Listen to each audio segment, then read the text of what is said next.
Assalomu alaykum hammaga. Bugun biz eshikchi dasturi bilan tanishib chiqamiz. Dasturchilar tomonidan login parol beriladi. Bu login parolni kiritib dasturga kirib olamiz.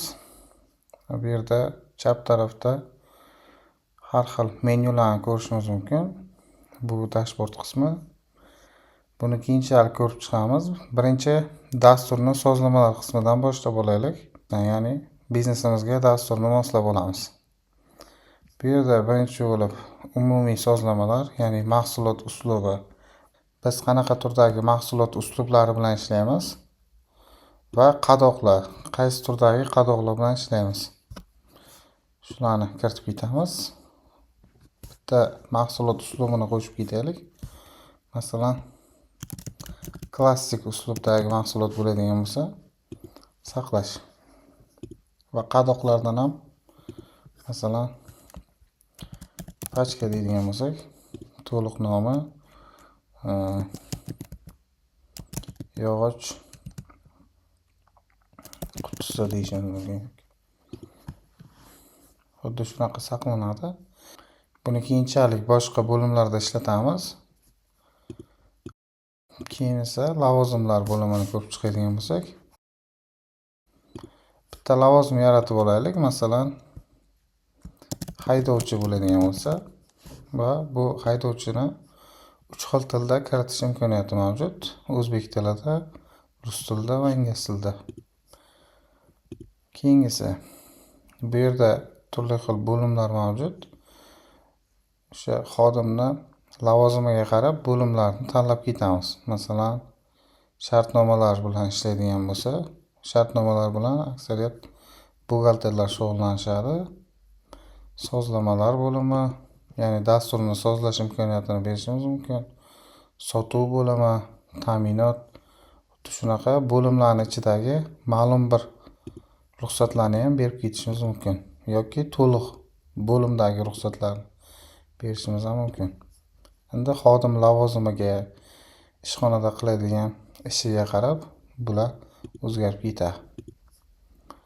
Xo'p, mijozlarni beradigan bo'lsak, faqat saqlash qiladigan bo'lsak, mana haydovchi qo'shildi. Bu yerda endi haydovchi xodim qo'shmoqchi bo'lsak, xodim qo'shish knopkasini bosib, masalan, pasport seriyasini kiritishimiz kerak bo'ladigan bo'lsa, va tug'ilgan sanasi.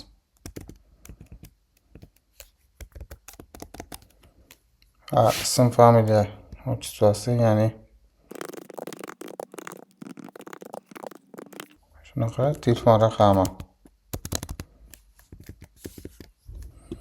va emaili. Logini ixtiyoriy bo'lishi mumkin. Shu dasturga kirish uchun login beriladi xodimga. Ya'ni haydovchi 1 bo'ladigan bo'lsa agar va paroli. Raqam ishtirok etishi, bosh harf ishtirok etishi va 8 ta belgidan kam bo'lmasligi kerak. Shuning uchun buni bu yerga ko'chirib oladigan bo'lsam, mana. Va keyingisi lavozim, haydovchi lavozimini yaratib olgandik. Mana ruxsatlarini o'zi alohida kiritdi. Agar u odam haydovchilarni boshlig'i bo'ladigan bo'lsa, boshqa bo'ladigan bo'lsa, bu yerdan xohlab boshqa bo'limlarni ham qo'shib chiqish imkoniyati mavjud. Omborxona bo'limidagi sarfni qo'shib shunaqa saqlasa ham bo'ladi. Bu endi individualni, faqat shu haydovchiga tegishli bo'ladigan bo'lsa shunaqa. Agar hamma haydovchilar uchun o'zgarish kerak bo'lsa, lavozimlar bo'limidan to'g'rilab qo'yiladi. Saqlashni bosadigan bo'lsak, xuddi shunaqa xodim yaratiladi. Xo'p, keyingi bo'lim moliya bo'limi. Dastur 2 ta valyuta turi bilan ishlaydi. So'm hamda AQSh dollari. Bu yerda AQSh dollarini valyuta kursini qo'lda ruchnoy yangilasa ham bo'ladi. Yokida avtomatik yangilash imkoniyati ham mavjud. Markaziy bank hamda Hamkorbank kursi bilan. Bu yerda asosiy qilib belgilash, ya'ni asosiy valyuta AQSh dollari sifatida belgilanadi. Hamda valyutani o'chirib qo'yish imkoniyati mavjud. To'lov turlari. 4 xil to'lov turi ham mavjud. Naqd, kartalar o'tkazma va bank o'tkazmasi. Dasturda shu 4 ta to'lov turi bilan ishlaydi. Hisob raqamlari. Har xil hisob raqamini yaratib qo'yish mumkin. Bank hisob raqamini qo'shib qo'yish mumkin. Yokida naqd pul bilan yuritiladigan hisob raqam. Ya'ni naqd pulimiz qanchaligini dasturda ko'rib turmoqchi bo'lsak, default hisob raqam yaratib qo'yib, mana bunaqa 12 qilib, shu hisob raqamda naqd pulimizni ushlab yurishimiz, ya'ni klik qiladigan bo'lsak, klikdagi pullarimizni, kartadagi pullarimizni ko'rish uchun ham alohida o'zimiz default hisob raqamlar yaratib ketishimiz mumkin. Va o'sha hisob raqamlarda qancha pulimiz borligini ko'rib tura olamiz. Xarajat va daromadlarga kiradigan bo'lsak, bu ko'proq statistika uchun kerak bo'ladi. Ya'ni qanaqa turdagi xarajatlar qildim, qanaqa turdagi daromadlar qildim degan narsani bilib turish uchun. Qayerga qancha pul ishlatdim, qaysi servisga. Va integratsiya. O'sha 3 ta integratsiya turi mavjud dasturda hozir.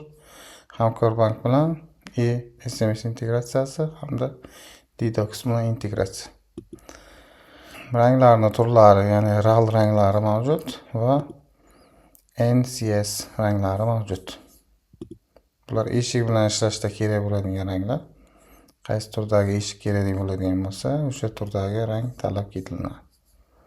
Va sotuv nuqtalariga o'tadigan bo'lsak, agar dasturda 2 yoki undan ortiq kassalar mavjud bo'ladigan bo'lsa, bu yerda alohida kassalar yaratib, har bir kassa bilan alohida ishlash imkoniyati mavjud. Bu yerda post kassa alohida, sotuv bo'limi kassasi alohida hamda shartnomalarniki alohida yuritiladi. Har biri alohida filial uchun yoki alohida kassa uchun alohida ochib qo'yiladi va mas'ul shaxs tanlanadi. Bitta post kassa yaratadigan bo'lsak, ya'ni kassa nomi, xullas Navbahor deb yozadigan bo'lsak, omborxonani tanlaymiz. Omborxonalar bo'limidan kiritib chiqamiz. Buni keyingi videolarda ko'rsatib o'taman. Omborxona, Baraxolka omborxonasini tanladik. Sotuvchilarni xuddi xodim qo'shganday qo'shib chiqamiz. Ya'ni bu post kassa bilan kimlar ishlay olishini ko'rsatish uchun bir va undan ortiq, ya'ni 2-3 ta xodim kiritsa ham bo'ladi. Bu kassa shu xodimlarga ko'rinadi faqat. Bu yerda qo'shilmagan xodimlarga bu kassa ko'rinmaydi, yangi kassamiz Navbahor. Va kassa hisobotini yurituvchi shaxs, shu shaxs kassa hisobotiga javobgar bo'ladi. Bu terminal ID. Agar bilsak, terminal va uzkartni o'zini ID'sini yozib qo'yamiz. Hozircha bir-bir qilib qo'yamiz. Va hisob raqam. Shu kassaga qaysi hisob raqam biriktirilgan bo'ladi. O'shani kiritib qo'yamiz. Saqlash qiladigan bo'lsak, mana Navbahor kassasi qo'shildi. Endi bu alohida ko'rib turishimiz mumkin. Ya'ni post kassa qismidan mana yerda Navbahor deb chiqib turadi. Va bu yerda sotuv qilganimizda bu yerda Navbahorning kassasidan sotuv qilishimiz mumkin. Xuddi shunaqa mana sotuv nuqtalarida sotuv bo'limi hamda shartnomalarda ham shunaqa qilib sotuv nuqtalarini biriktirib ketishimiz mumkin.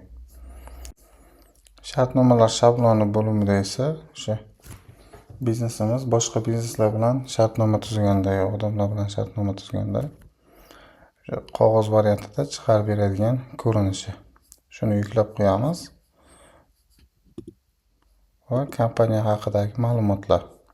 Bu yerda ma'lumotlarni o'zgartirish yoki o'chirish imkoniyati mavjud. Xuddi shunaqa bugun biz eshikchi dasturida sozlamalar bo'limi bilan tanishib chiqdik. Hammaga rahmat. Qolgan bo'limlarni keyingi videolarda tushuntirib o'taman.